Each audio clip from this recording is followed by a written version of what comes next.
thanks to the group for inviting me to present a little bit of information regarding the pudding. Now, when Karen saw me, that was kind of a group meeting. They had many speakers, and so the presentation that she saw was fairly short. And so I took the liberty of adding a few things to lengthen this to show you some of the new research that we're undertaking. Right arrow. Right arrow. All right, thank you very much. All right, so, you know, if you're dealing with water, it is quite conflictive.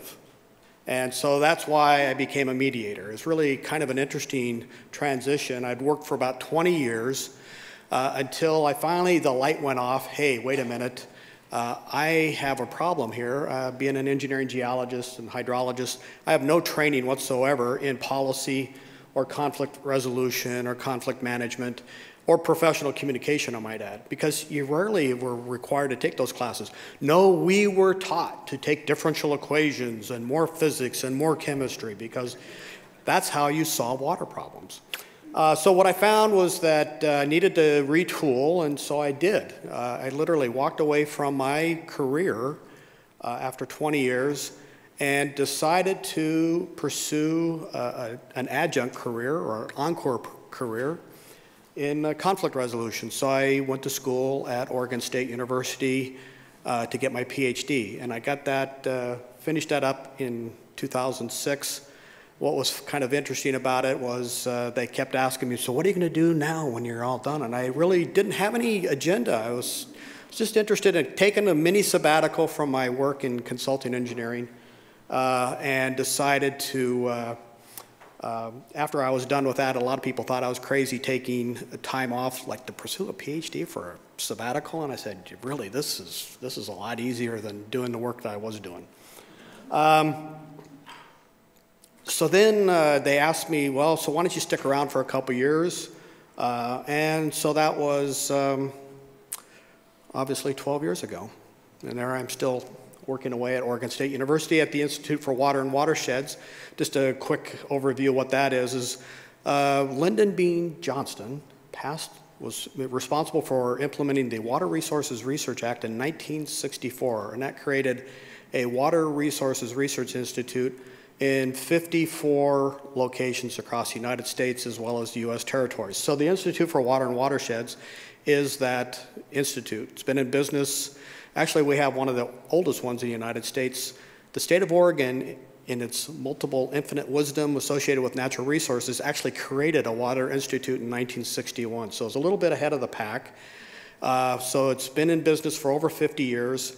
And it's gone through many different iterations and gyrations simply because of the changes in the water resources research enterprise. And as you know this already, as you live here in Oregon, we see changes associated with the distribution of water. We see the changes with the timing of water.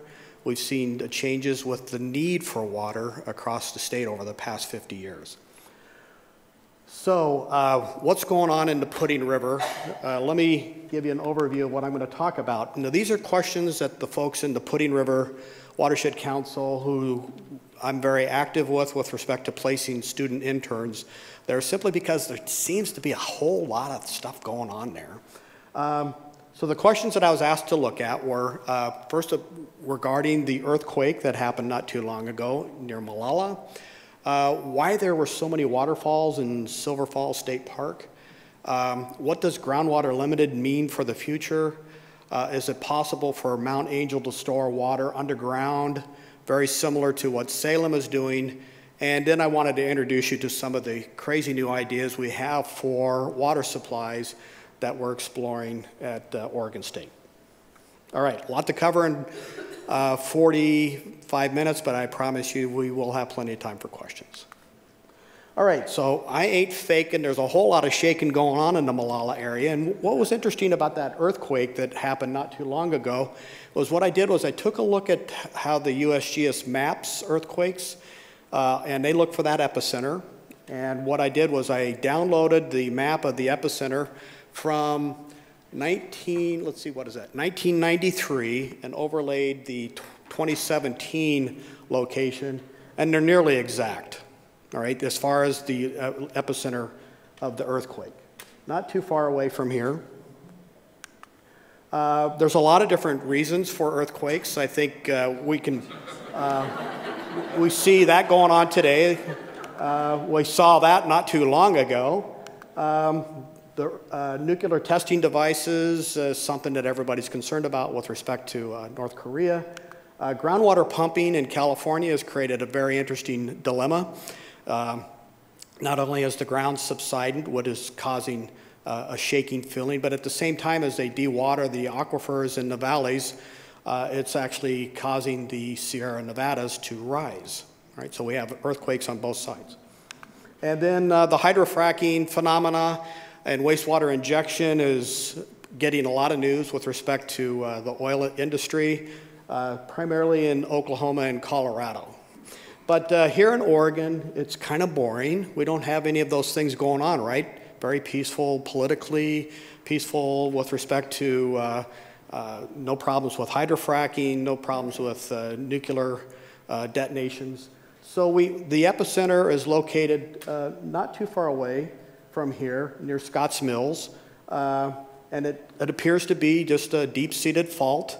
It appears to not be related to any of the surface faulting that is mapped at the surface. So, a fun, peaceful explanation, it's naturally occurring. Will we see additional earthquakes? More than likely we will. So Silver Falls. I think we'll all agree that this is one of the crown jewels of the state park system. It's one of the greatest concentrations of waterfalls in the West. In fact, does anybody know what state has the highest concentration of waterfalls in the United States? Oregon does. Does anybody know the number? That's a little high. It's over 230. It's really quite remarkable. So, and Silver Falls is obviously really a neat place to go visit.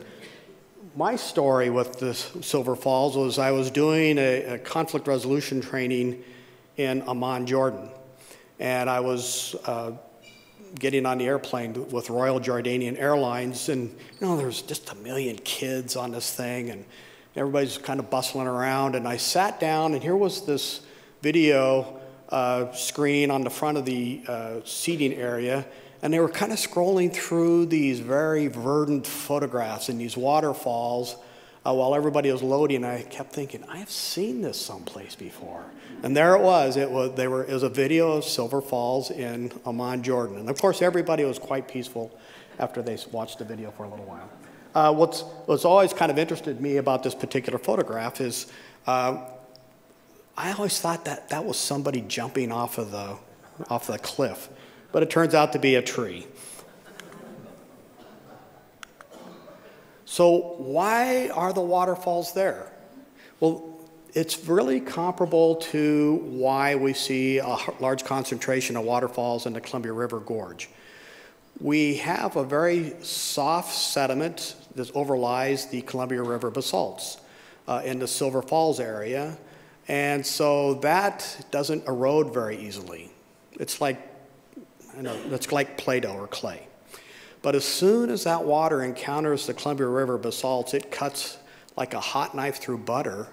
And that's what we see is the Columbia River basalts are exposed there, and the water is just eroded through the Columbia River basalts to create all these wonderful waterfalls. And then in some places where we can walk underneath the falls, that happens to coincide with a sedimentary unit, a sandstone, that's caught up in between the flows of the Columbia River basalt. So there's really no magic there. It's just an interesting combination of hydrology and geology, and we just happen to be the beneficiaries of that waterfall so close to our backyards.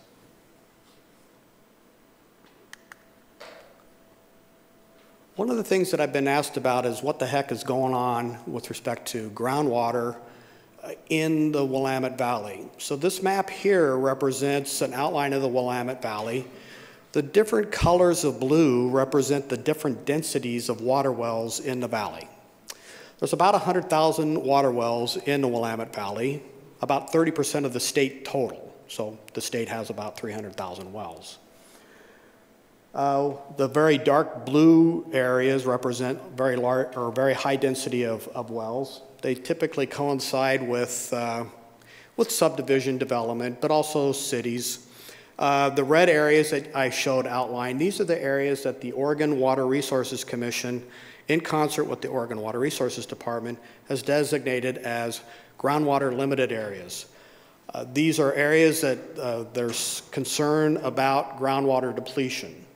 If you know anything about how the state manages groundwater, this is more or less, these groundwater limited areas are more or less kind of concentrated in the Willamette Valley.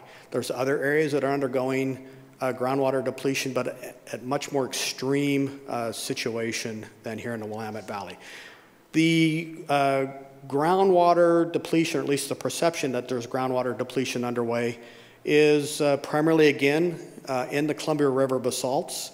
So the reason that you see the ring of groundwater limited areas around the northern part of the valley is this is where the Columbia River basalts have been deposited.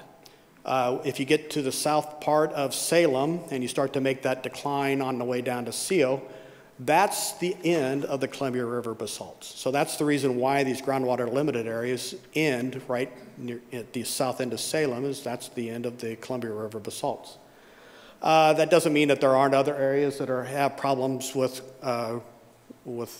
volcanic rocks and groundwater depletion. I'll show you a couple of those here in just a minute. But one of the things that's interesting is most of the decisions with respect to designated a groundwater limited area are based on the hydrographs, a very amazing network of hydrographs that the state Oregon Water Resources Department maintains and collects data from on a regular basis.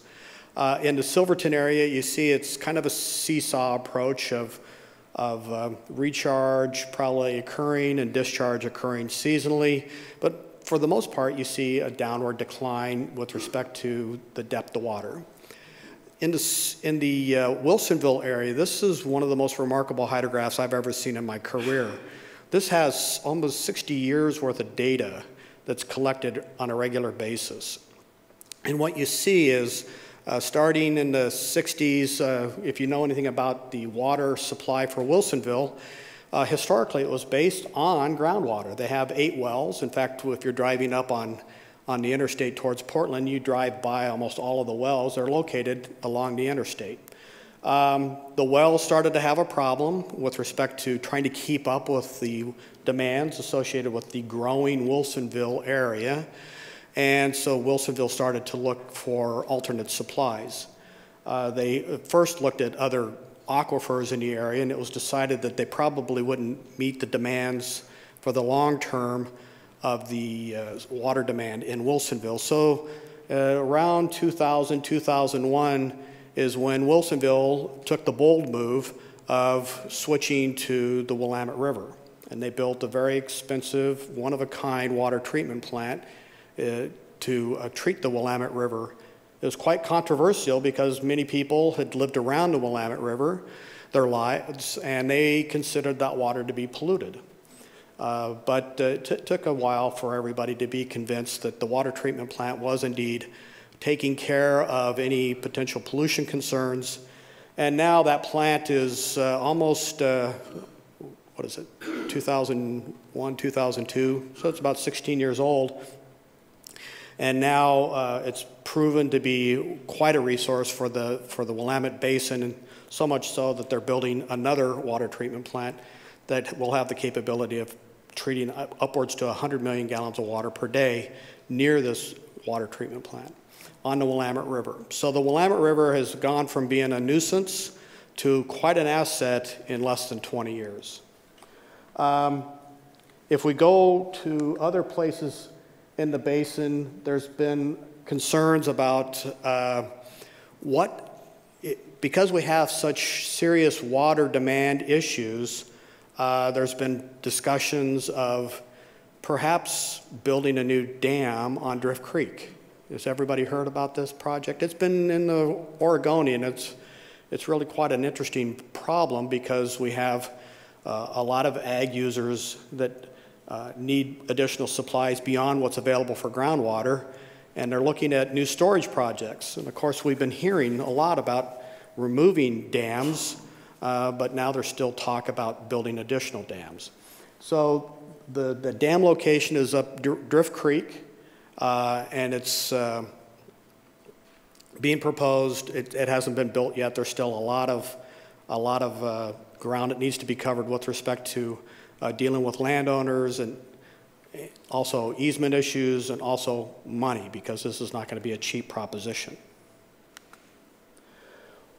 So one of the things that is potentially available that I was asked to discuss with you today was, are there options for potentially storing water underground in the area of the dam? And the answer is yes, actually.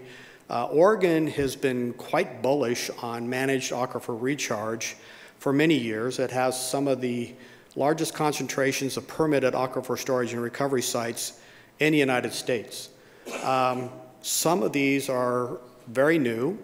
Probably the most interesting one that I can think of is, because we have the Columbia River basalts, we look upon them as kind of a challenge to deal with respect to groundwater supplies, simply because the aquifers are quite heterogeneous.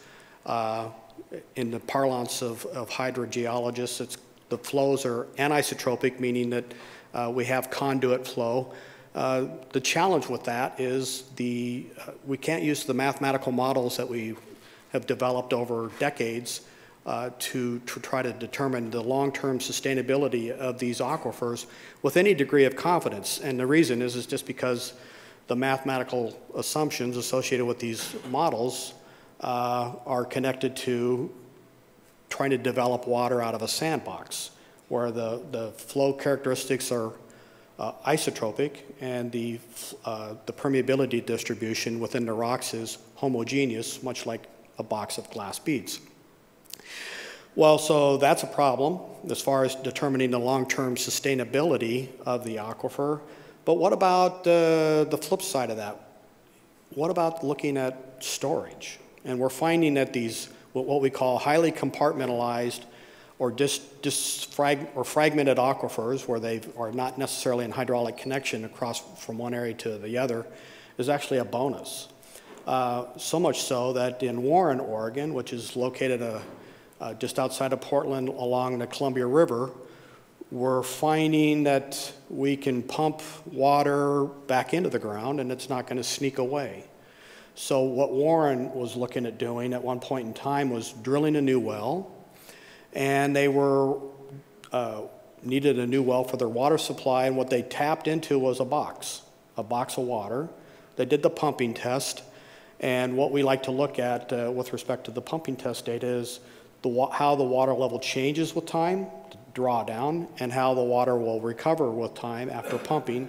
We call that the recovery data.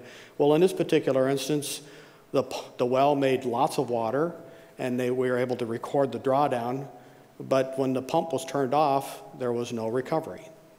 And it told us that we were pumping out of a box. At first, everybody was a little upset just because these wells are not cheap to install, quite expensive. But then we started looking at the data. My colleague Bob Mansfield looked at the data and said, well, why don't we turn this into a storage tank? So the town was originally looking at trying to install a 2 million gallon above ground storage tank. That's about the size of a lot of the steel tanks that you see above ground storing water in a small town. What they were able to do was put 6 million gallons of water underground. And the only vestige of this storage tank is just a small building on the surface of the ground. So it allowed them to save a lot of money with respect to building a storage tank. Part of the problem with building these storage tanks is obviously the surface footprint needs to be on stable ground so that it doesn't get caught up in a landslide or shook loose if an earthquake was to occur. So they don't have to worry about that anymore. Some of the other very interesting aquifer storage and recovery projects that are underway in Oregon that make them unique is agriculture is also looking at integrating aquifer storage and recovery and managed recharge within their water management portfolio. So probably one of the more interesting projects in Oregon is the red dot. That's over near Echo, Oregon. And what the farmer is doing there is taking water when there's lots of water during the winter, capturing that water and injecting it underground for later recovery on his farm. What makes this a very different project is the farmer has also come up with a way to generate electricity through the injection of the water into subsurface. So he's captured the very first FERC license in the nation for aquifer storage and recovery. And what also this clever farmer has done, I might add he's an Oregon State University graduate, is that he invented this downhole valve and is now retired from farming, has given the farm to his son. I don't know if he's a beaver or not, but anyway, he's now full-time in manufacturing, testing, and installation of these downhole valves. And so he's created an entire new industry. He's very busy traveling the United States, talking about the use of these 3R valves is the name of the company. The other thing that we've done with managed recharge is we've also started to look at, is it only limited to these large wells, meaning a large agricultural well or a municipal well like Salem? Salem has an aquifer storage and recovery program. It's the very first one that was permitted in Oregon. It's located in the park south of town. But can we also look at individual water wells, your wells, if you live out of town on an individual well? Can those wells be used for managed recharge? So that's one of the projects that's actually profiled in this magazine, the Impact magazine associated with the American Water Resources Association. One of my undergraduate students was explored using an individual domestic well to recharge a relatively low permeability well in the Toledo area. This doesn't show up on the map here because this is showing the locations of projects that need a permit.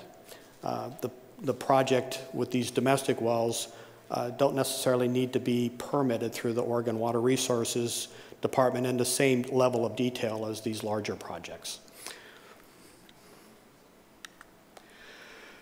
So one of the questions that I was asked is, so we have this Drift Creek project. Is it possible to do something like Salem? So Salem's project is designed to take water from the Santiam River, from the water treatment plant located on the Santiam River. The water's treated and then it's moved into town through pipelines. And the project is authorized to inject about 17 million gallons of water per day into the subsurface. And then the recovery can be quite variable, just depending on the time of year as well as the needs.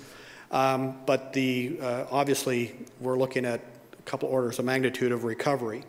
But again, it's trying to tap into the irregular permeability and storage characteristics associated with the Columbia River basalt. What's neat about this project is, I have to apologize. I can't remember the name of the park where it's located, but it's on the south end of town. And what? Woodmansee Park. Okay, thanks for that. I can now figure out why I can't remember that. But anyway, I take my students there frequently just because the city has done a great job with some of the displays within some of the shelters on the park describing what's going on with respect to the aquifer storage and recovery project.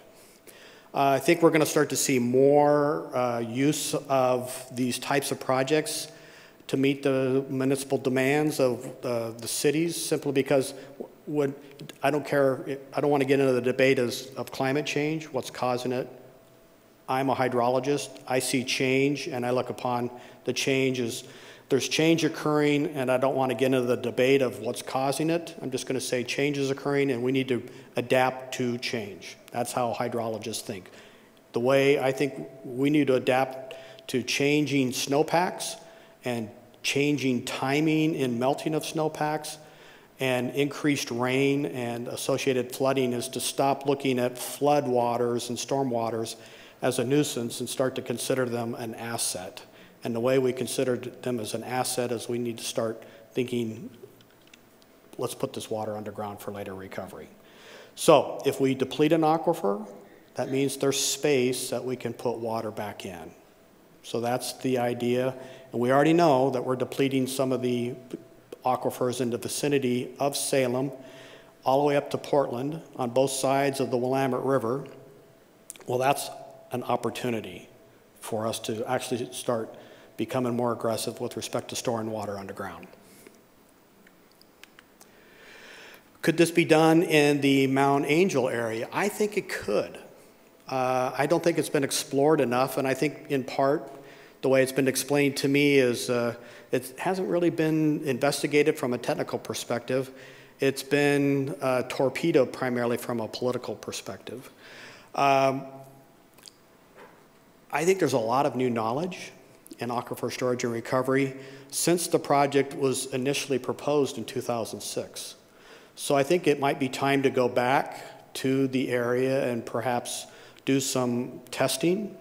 This would be drilling some wells and actually going through some field testing to see if it might be possible to store the same quantity of water that the folks need for agriculture in the area underground. Again, I talked to you a little bit about the Warren, Oregon project. I think this might be an opportunity specifically in the Mount Angel area simply because the geology looks an awful lot like what we see in the Warren, Oregon area, which is lots of faults that literally create barriers for water to move from one compartment to another. And I think that's the biggest challenge that a lot of folks consider with respect to aquifer storage and recovery is, geez, we put the water underground, can somebody steal it from us? And I think the answer is well, if we're really careful about where we site the managed recharge projects, we can try to combat some of that. So one of the projects that we're working on today is in the Corvallis area, and it's kind of hard to believe. Nobody's ever looked at this historically because the Oregon State University is located right there.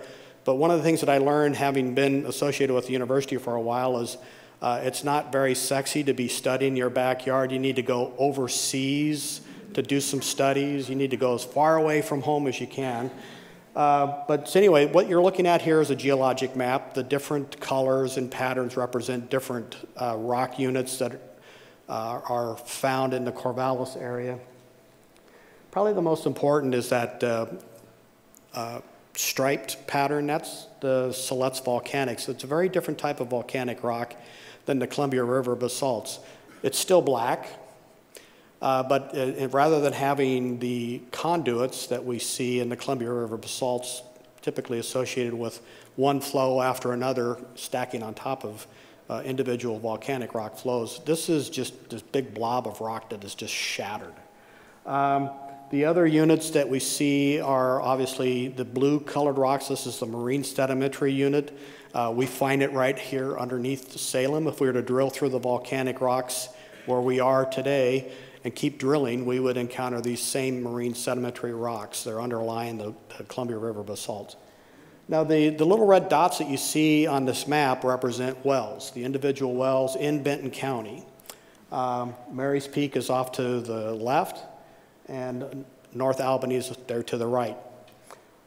These little wells, there's about 11,000 wells in Benton County. So it's about 10% of the well population in the Willamette Valley. What makes this challenging is that is just because of the geology, it's very complex, meaning that knowledge you get from one area of Benton County may not necessarily be transferable to another part of Benton County just based on experience, just because of the geology. And part of the problem is that linear feature that you see separating the striped pattern from the blue pattern, and that's called the Corvallis Fault. So what I did was I tried to draw this in 3 dimensions to give you an idea of what it looks like as opposed to just looking at a map. I think many people can connect better to these block diagrams because they can see exactly where they live and connect it to the geology. So the fault itself is actually controversial. As how is the fault oriented? We don't know. I've seen many different interpretations, 3 different interpretations of the fault, but I don't think that's all that important. What is important is that it's juxtaposing the Sonnet volcanic rocks against the marine sedimentary units, which I think are described as tufaceous siltstone and sandstone, which is a fancy geologic way of saying these are pretty low permeability rocks, all right? There are some river alluvium that overlie these rocks. They are actually quite productive from the alluvium. The problem is it's not productive enough for a municipality. And second, there's an awful lot of ag production in this area, so the water quality is somewhat compromised with respect to dealing with byproduct fertilizers and pesticides.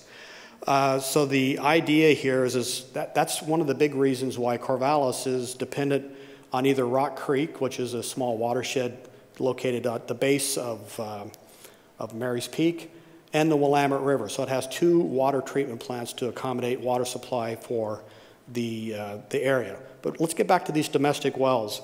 The problem with the domestic wells is the productivity is a function of how the rocks break under strain. So the volcanic rocks are very hard and brittle, and they break just like glass, all right? Whereas the marine sedimentary unit breaks, but it breaks more like tempered glass with lots of little tiny cracks. And so the productivity is very dramatically across the area just by virtue of how the rocks have been broken up. So this makes an amazing challenge for trying to develop a water supply for your house or a subdivision, just given this very diverse permeability distribution. And it's not unique to the Benton County area. This is up and down the Willamette Valley. One of the things that's underway, again, is this idea of aquifer storage and recovery. And again, Salem's project is quite large just because it has, it's dealing with a much larger community, a much larger service population. A very clever entrepreneur, Dave Embleton, has developed a process for looking at trying to do something similar that's going on in Salem at a tiny, tiny scale, meaning at an individual well scale.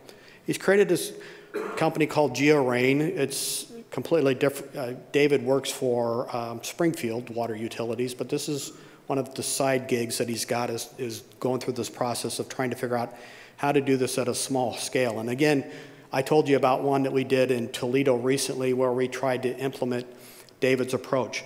But what's neat about this particular approach is it's looking at taking rainwater, which there seems to be an abundance of at certain times of the year, and rather than cursing it is to try to figure out a way to capture it and then funnel it into a well and have it recharge a well.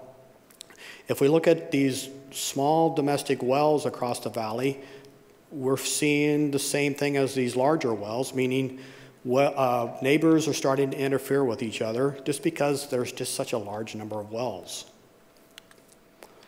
So the way that David has envisioned this is that we would simply create a way to capture the water, put it through a small treatment system, typically an ultraviolet system to kill the bacteria, and then put the water underground and during the rainy season, and then we call that a bubble. So what you see there is that blue bubble around the well is actually water that is being stored in the subsurface in the aquifer around the well. So we create this mound of water, or this bubble of water, that can then be recovered during the dry times of the year. And so one of the things that's kind of interesting is how much water can you actually get away with as far as storage. And this is an example of an actual well. I think this is David's personal well. He lives just outside of Springfield. Again, he's tapping the very low permeability volcanic rocks. In fact, in some parts of Lane County, they've actually tried to prohibit any land development associated with subdivisions just by virtue of how difficult it is to get water to an individual home. But what David was able to prove was that the water quality did not change, and that he was able to actually store about 20,000 gallons of water in his well for later recovery during the summer. And so what it was able to do is it was able to balance out that problem of what to do with the dry season. He was able to get through that dry season during the summer and the late fall just by virtue of what was stored underground through his rainwater harvesting approach. So now I wanted to talk to you about something even more radical. And this is some of the new work that we're trying to do as far as bringing water into Oregon. And the idea is to start looking offshore. I don't know, one of the things that's quite interesting about this particular process is, first of all, if you know anything about what's going on with Oregon State University, is the campuses are not limited to just Corvallis. There's a very large effort to try to develop a campus in Bend, and there's a new campus that's being developed in Newport through the Marine Studies Initiative, which is a function of a $60 million donation to the university. One of the things that they're trying to do at the Marine Studies Initiative is to try to populate a research enterprise to kick off the research and education in that building when it's completed. And it's been in the news lately. It's been quite a challenge to build this building just because it's located within a tsunami zone, and there's a lot of concern about the safety issues.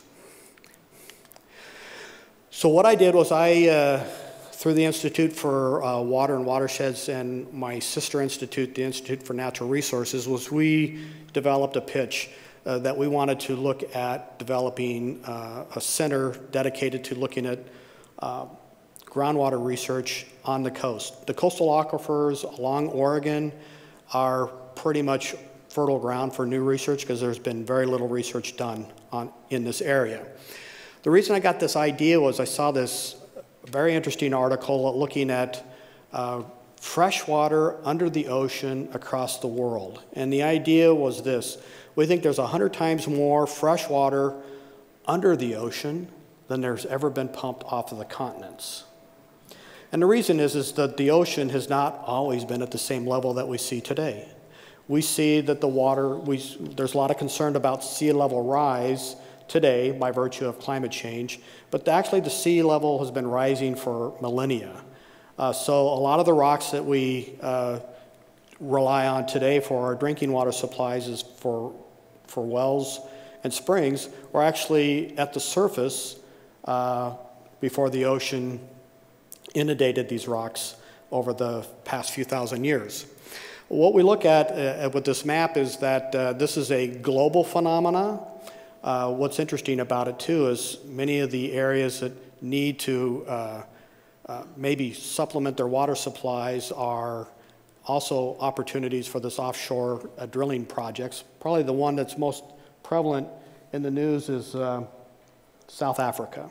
So out south, Cape Town, South Africa was looking at day 0, meaning that they were going to eventually run out of water. And they finally dodged that bullet by virtue of extreme conservation and a little bit of luck with respect to the timing of rainstorms, but they actually may start to look offshore for groundwater. Now, the reason I became very interested in this is I started looking at this map, and there was very little in the way of data along the west coast of North America and the west coast of South America. So the idea was, could we create a center for ocean aquifer research for Oregon and become kind of a global leader in this regard? This idea is not starting with a blank sheet of paper. If you know anything about the history of drilling in Oregon, is in the 1960s, there were actually a large effort to drill for oil offshore. So there were 7 wells that were drilled in the 1960s, and then there was no more drilling in the 1960s or after the 1960s. And the reason was Hollis Dole, who was one of the state geologists at the time, was recruited by Richard Nixon's administration to write the rules and regulations for drilling offshore off the coast of North America, the United States. And he decided that it was just simply too risky to do any more oil drilling off the shore of Oregon. And this is, if you remember a little bit about what was going on offshore on the West Coast, was when there was an oil spill from a well in Santa Barbara. All right? So there was, if you remember the newspaper articles and the media, there were the oil blobs showing up on the shore, and Hollis Dole decided, no, we're not going to see anything quite like that. But so the idea of drilling offshore the coast of Oregon is not a new one. All this data is just there on the internet. It's amazing. You can find all the well data for these wells on the internet. So I started looking at this data, and what was interesting about it was it started to look an awful lot like what we drill through here in our backyard. So if you take this noisy bit of geophysical data here, give a geophysicist a computer and an unlimited budget, what you end up with is this really pretty picture on the top. And what they're showing here, what I'm showing here is, here's the ocean, about 300 feet of water, out 5 miles. So we have this bench or this platform of water that's about 300 feet out 5 miles. Now the red rocks in these cross sections represent those volcanic rocks. The volcanic rocks that we hold dear to our heart because they're a good water or source of water or good aquifers on the land. So they extend quite a ways away from the shore out to this area here. It's a little bit, we don't know what's out further because the geophysical data is a lot less complete and there's not a lot of wells in the area. But there is a well all the way out here, right? So Shell Oil drilled a well back in the 60s out there. So a lot of this has already been ground truth. The trick now is it's been ground truth through the lens of oil exploration and not water exploration. So if you know anything about sonnets, they're typically 14 lines long, and I tried to create a sonnet for you, but I figured it would probably be so tiny in print size that you couldn't read it, so I decided to develop the 70% sonnet for the Willamette water. The earthquake in the Malala area was 4.0 on the Richter scale. If elections are a predictor, we will shake again in 2018, but probably 2040 with respect to a real earthquake. The waterfalls in the state park are a hydraulic jump of massive scale. Water erodes the Columbia River basalt like a hot knife through oleo. Groundwater limited means off limits for the foreseeable future. Expect new areas of concern and serious water management problem areas added to the Oregon Water Resources Department portfolio. Mount Angel can store water like Salem in a compartmentalized aquifer. A collective action approach using domestic wells might be a more effective way to refill the pores. And water, water everywhere, nor any drop to drink. Water, water everywhere. Look offshore, a deep subsea well to sink. Apologies to the poet. And I appreciate your attention. Thank you for your invitation.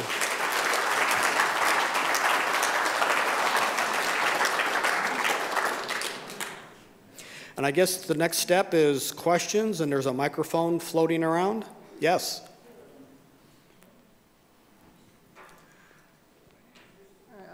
Over here, I'm Evelyn. I was wondering if you could speak to the proposed drainage of Detroit Lake and what that'll do to Salem's drinking water supply.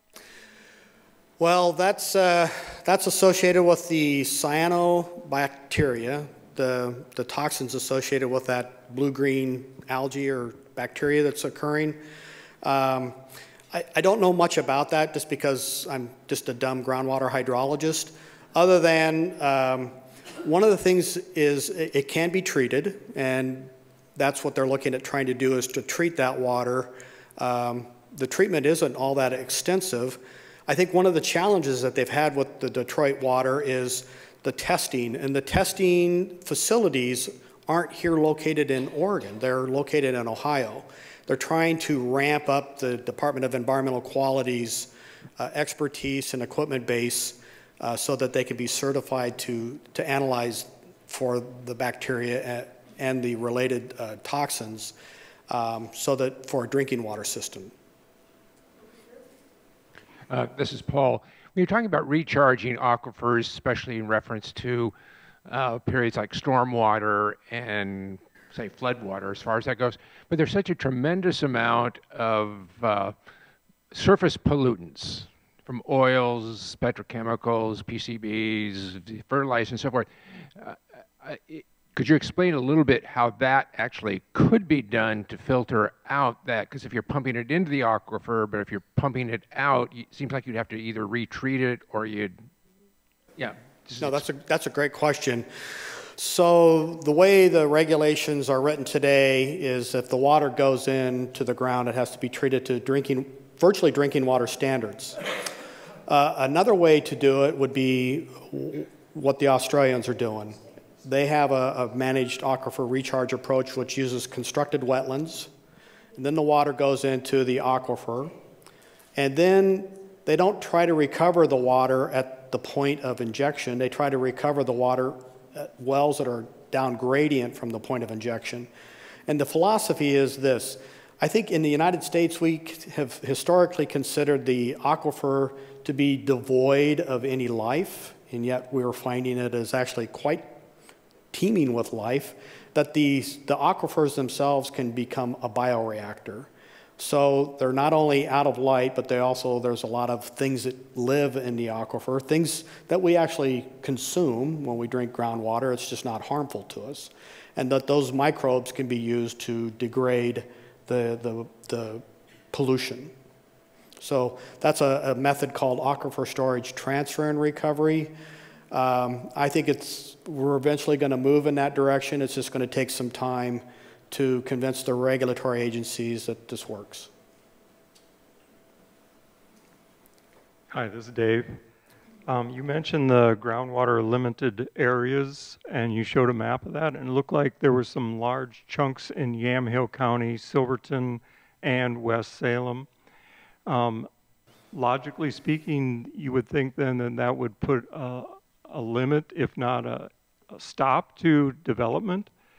But we know government always doesn't work logically. Can you comment on that? Sure.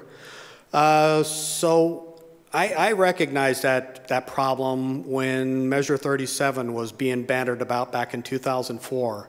And if you're not familiar with the history of Measure 37, that was looking at changing the land use laws that were developed in the 1970s to permit landowners to have more of a free reign, or if you will, use of their properties.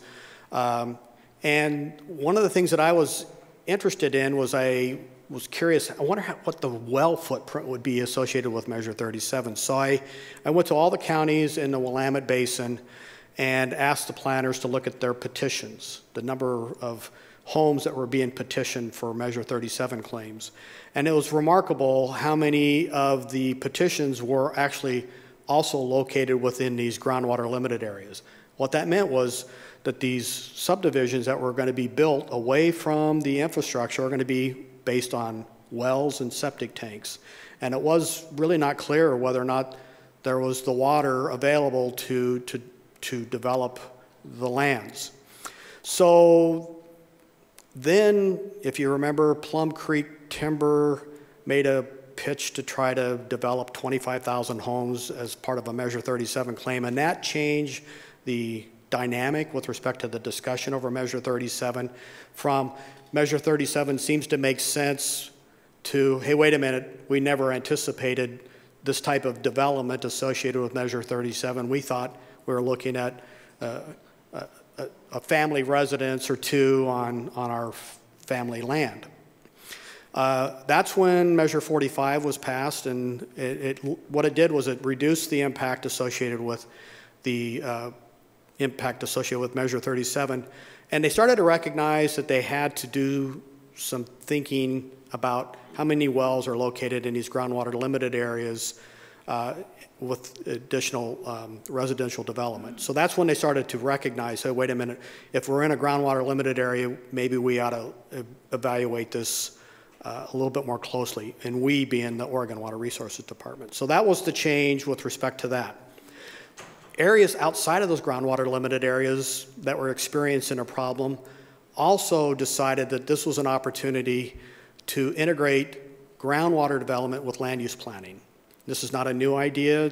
It's commonly done in other states beyond Oregon, but Oregon finally decided, hey, maybe this is not such a bad idea where we have really challenging hydrogeologic conditions. The place that decided to try to do this was Benton County. And what Benton County was going to do was require the developers to prove that they had the water. Meaning before you got the building permit and the development approval, you were going to drill a well and you were going to do controlled pumping tests to show that the water was there for the development. And so that ordinance is still in place today. It's gone through a couple of different changes. I think it may go through another change again. And again, the change is a function of what we're learning on the hydrogeology, meaning this is pretty complex. We thought we meaning the community of hydrogeologists, were so darn smart, but we're not smart enough to figure out everything, that we're always learning something new. And so there's probably going to be some changes with respect to the regularity of testing to show what the impacts are associated with the seasonality of groundwater production. Thank you. This is sort of related to that. My name is David. My parents' house is out east of town, and they're on a well. They're both dead now, but my nephew's living in the house. And I have for many years approached or tried to approach the county commissioners about the number of wells that are being drilled out there and what we can do about that. And I have always been just shut out. They don't want to hear about it. You can make a comment on that, but what you just said is sort of good for that. Thank you. Yeah. Your concerns and complaint aren't unusual. When you have a well, you're kind of on your own. If you're worried about somebody impacting your well, you have to pay attention, meaning you have to collect the data to show that you may be impacted by a neighbor. That's the way it works under the state of Oregon laws. You have to show, as somebody who has an older well, which has a higher priority based on the date of your well being installed, that somebody nearby is interfering with your ability to develop the water. So what does that mean? That means you have to collect the data, the depth of water through time. It's not that difficult to do in this day and age with the computer technology that you can stick into a well. And I mean, some of the data that you can collect today is you can stick a little sensor into the well and you're collected on your iPhone. But it's up to you to show that there may be impact. And then there's another layer of impact that if for every well, there's a septic tank, right? There has to be, all right? For the most part. I mean, you can have group wells, but if you have a group well servicing more than one home, there's a septic tank for each home. So then you also have to be worried about what might be the potential impacts associated with the septic tanks. And again, it's just keeping a regular sampling of the water for nitrates. And it's not that expensive on an analysis. In fact, you can get those little test strips for swimming pools that can test for nitrates. And it's just a colorimetric test. And there's apps on phones now that you can simply take a picture of it and it'll tell you the concentrations. And then the next thing that's neat about it is it also geotags the strip photo so you know the exact location of where it's located. Oh. So the technology's there for you to keep an eye on things. Sadly, we are out of time. I'm sure there are many more questions. I have to go home and study, and then I'll send you my questions. I thank you very, very much, as we all do, for coming today. Thank you.